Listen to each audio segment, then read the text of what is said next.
இந்த உலகத்துல வாழ்ற எல்லா மனுஷங்கிட்டயும் ஒரே மாதிரி ஒரு குட்டி பிசாசு இருக்கு. அதுக்கு பேரு தான் ஈகோ. அப்படிலாம் இல்லப்பான்னு நாம ஒத்துக்காம இருந்தாலும் அது நம்ம மனசுக்குள்ள சதா வேலை செஞ்சுக்கிட்டு தான் இருக்கு. நீ ஒருத்தரோட பேசுறப்போ யாராவது உன்னை மதிக்காம நெக்லெக்ட் பண்ணா, இல்லனா சின்ன விஷயத்துக்காக உன்னை கேவலமா ட்ரீட் பண்ணா, அந்த நேரத்துல உள்ளுக்குள்ள நெருப்பு பத்த வச்ச மாதிரி ஏதோ ஒன்னு கொதிக்குது பாரு, அதுதான் அந்த ஈகோ. ஆனா இந்த ஈகோ எல்லா நேரத்திலயும் நமக்கு தேவையில்ல. சில சமயம் அது நம்மளோட கௌரவத்தை காப்பாத்தும், ஆனா சில சமயம் அது நம்ம வாழ்க்கையவே நாசமாக்கிடும்.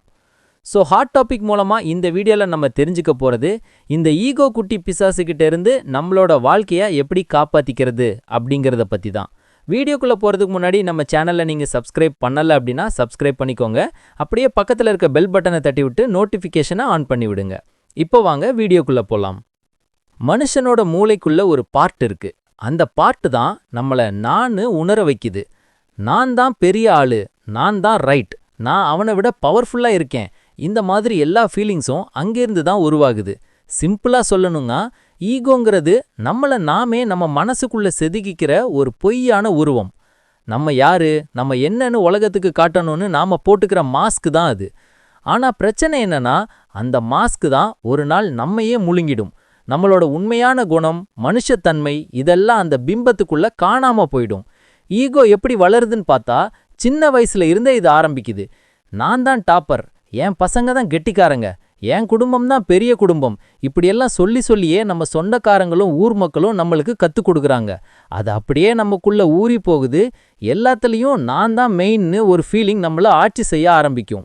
அந்த நான் கிரேட்டுக்கு எதிராக ஏதாவது நடந்தா போதும், கோபம், வெறுப்பு, பழிவாங்கிற ஃபீலிங், போட்டி எல்லாம் தானாவே பொத்துக்கிட்டு வந்துடும். சைக்காலஜி என்ன சொல்லுதுன்னா, மனுஷனோட ஈகாங்கிறது மூளையில வர்ற ஒரு செல்ஃப் டிஃபென்ஸ் மெக்கானிசமாம். அதாவது யாராவது நம்ம ஃபீலிங்ஸை காயப்படுத்தினா நம்ம மனசு உடனே நான் கரெக்ட், அவன் தான் தப்புன்னு சொல்லி நம்மளை நாமே காப்பாத்திக்க முயற்சி பண்ணும். ஆனா இதே மேட்டர் சில சமயம் நம்ம கண்ணை கட்டிடும். நம்ம செஞ்ச தப்பு கூட நம்மளோட பார்வையில சரியா தான் தெரியும். இதனால தான் சில பேர் தப்பு பண்ணிட்டு கூட நான் எந்த தப்பும் பண்ணல, நான் ஒழுங்கா தான் நடந்துகிட்டேன்னு எந்த கில்ட்டும் இல்லாம சொல்லுவாங்க. அது உண்மையில அவங்க மனசை காப்பாத்திக்கிற ஒரு டிஃபென்ஸ் முறை தான். ஆனா கடைசியில அதோட பலன் என்ன? அழிவு தான். ஈகோங்கிற விஷயத்தால நம்ம வாழ்க்கையில நிறைய விஷயத்தை இழந்து போறோம். முக்கியமா நம்ம சொந்த பந்தங்களை. ஈகோவால தான் நிறைய உறவுகள் உடஞ்சி போயிருக்கு. சின்ன சின்ன மேட்டருக்காக நம்ம நண்பனோட, தம்பியோட, பெத்த அம்மா கிட்ட கூட பேசாம இருப்போம். அவன் தான் ஃபர்ஸ்ட் வந்து பேசணும் அப்படின்னு நினைப்போம். இதுதான் ஈகோவோட பிடிவாதம். ஆனா மனசுல ஒரு வலி இருக்கும். நம்ம மனசுக்கு தெரியும் நம்ம பண்றது தப்புன்னு. ஆனாலும் இந்த ஈகோ விட்டு கொடுக்காது. கடைசியில நமக்கு தான் மனசு உடைஞ்சு போகும். அடுத்து லவ் வந்தா ஈகோ ஓடி போயிடணும். ஆனா பெரும்பாலும் அது நடக்கிறதில்ல. அன்புலையும் அந்த ஈகோ வேலை செய்யுது. உன் மேல அதிகமா நான் அன்பு செலுத்துறேன் அப்படின்னு நிறைய பேர் சொல்லுவாங்க. அந்த இடத்துலயே ஈகோ உள்ள வந்துருச்சு. லவ் அப்படியே ஆஃப் ஆயிருச்சு. எத்தனை காதல் ஜோடிகள் அவன் சாரி கேட்கலன்னு பிரிஞ்சிருக்கிறாங்க. அதுக்கு காரணம் ஈகோ தான். அடுத்து ஈகோவால நம்ம நிறைய சான்சஸை வீணாக்கிடுறோம். என்கிட்ட தான் வந்து கேட்கணும், அவன்கிட்ட நான் கத்துக்க கூடாது அப்படின்னு நினைச்சே நம்ம வளர்ச்சியே நாம நிப்பாட்டிக்கிறோம். அந்த சின்ன நான்கிற வார்த்தைக்காக பெரிய வெற்றிகளை இழந்தவங்க எத்தனையோ பேரு. ஒருத்தருக்கு ஈகோ அதிகமா இருந்தா அது அவங்க பேச்சிலே தெரிஞ்சிரும். மற்றவங்களை கேவலமா பார்க்குற ஆட்டிடியூட், சின்ன மேட்டருக்கே கோபம் வருது, யாராவது ஏதாவது சொன்னா உடனே அவமானப்படுற ஃபீலிங், இதெல்லாம் ஈகோவோட விளைவுகள் தான். இது ஒரே ஒரு விஷயத்தை தான் நமக்கு காட்டுது. ஈகோ ஒருத்தனுக்கு இருக்குன்னா அந்த ஆளு ரொம்ப ரொம்ப வீக்கானவன். அவன் மனசு பலவீனமா இருந்தாதான் ஈகோ விஸ்வரூபம் எடுக்கும். தன்னம்பிக்கை இருக்கிறவனுக்கு ஈகோ தேவையே இல்லை. அவன் தன்னோட மதிப்பை நிரூபிக்க வேண்டிய அவசியமும் இல்லை. ஹிஸ்ட்ரியில நிறைய பேர் இருக்கிறாங்க, அவங்க ஈகோவாலே அவங்களோட அரசாங்கம், குடும்பம், லைஃப் எல்லாம் இழந்திருக்கிறாங்க. நெப்போலியன் போனபார்ட் உலகத்தையே வின் பண்ணணும்னு நினைச்ச ஆளு. ஆனா நான் தான் ஜெயிப்பேன்னு சொன்ன அவரோட திமிரும் ஈகோவும் காரணமா ரஷ்யாவுக்குள்ள சண்டைக்கு போய் தான் பேரரசையே அவர் கோட்டை விட்டுட்டார். அடல்ஃப் ஹிட்லர் தான் சார்ந்த இனம்தான் பெரிய இனம்னு நினைச்ச ஈகோவால உலகத்துல மில்லியன் கணக்கான மக்கள் உயிரை இழந்தாங்க. அதே மாதிரி தான் நம்ம சமூகத்திலையும் குடும்பத்திலையும் இதே மாதிரி இருக்கிற சின்ன சின்ன ஈகோகள் தான் பெரிய அழிவுக்கு காரணமா இருக்கு. சரி, இப்போ இந்த ஈகோவை எப்படி கண்ட்ரோல் பண்றதுன்னு பார்க்கலாம். முதல்ல நம்ம மனசுக்குள்ள வர்ற ஐடியாஸை நம்ம கவனிக்கணும். யாராவது ஏதாவது சொன்னா உடனே கோபம் வருது, ஏன்? அது நம்ம ஈகோ பேசுதா, இல்லனா அது நியாயமா? இதை கண்டுபிடிச்சா போதும், பாதி பிரச்சனை சால்வ் ஆயிடும்.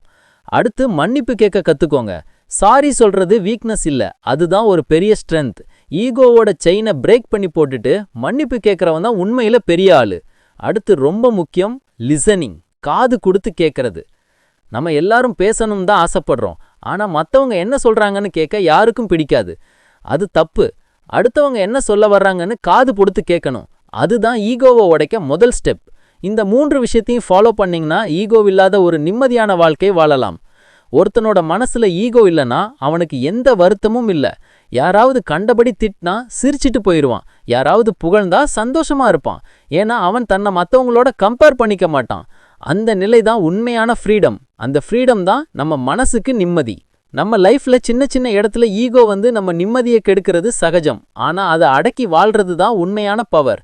நம்ம மனசு சொல்ற மாதிரி நான் தப்பு பண்ணலன்னு சொல்றதுக்கு முன்னாடி ஒரு தடவை உள்ளுக்குள்ள கேட்டுக்கோங்க, நம்ம பண்றது நியாயமா இல்லைனா ஈகோவால நம்ம இந்த மாதிரி நடந்துக்கிறோமான்னு உங்களை நீங்களே கேள்வி கேளுங்க. அந்த நேரத்துல நீங்க உண்மையை காது கொடுத்து கேட்க தைரியமா இருந்தா நீங்க வாழும் வாழ்க்கையே மாறி போயிடும். கடைசியா என்ன சொல்ல வர்றேன்னா, ஈகோவோட வெற்றி ஒரு டெம்பரவரி மேட்டர் தான். ஆனா மனசுல நிம்மதி அது ஈகோ இல்லாதவங்க கிட்ட தான் இருக்கும். அதனால சில நேரம் நான் தான் கரெக்ட்னு சொல்லாம நான் புரிஞ்சுக்கிறேன்னு சொல்லி பாருங்க. அப்பதான் லைஃப் ஜாலியா போகும். சரி, இந்த வீடியோ உங்களுக்கு பிடிச்சிருந்தா வீடியோக்கு ஒரு லைக் பண்ணுங்க. நம்ம சேனலை சப்ஸ்கிரைப் பண்ண மறந்துடாதீங்க. அடுத்து ஒரு நல்ல வீடியோல மறுபடியும் பார்க்கலாம். நன்றி, வணக்கம்.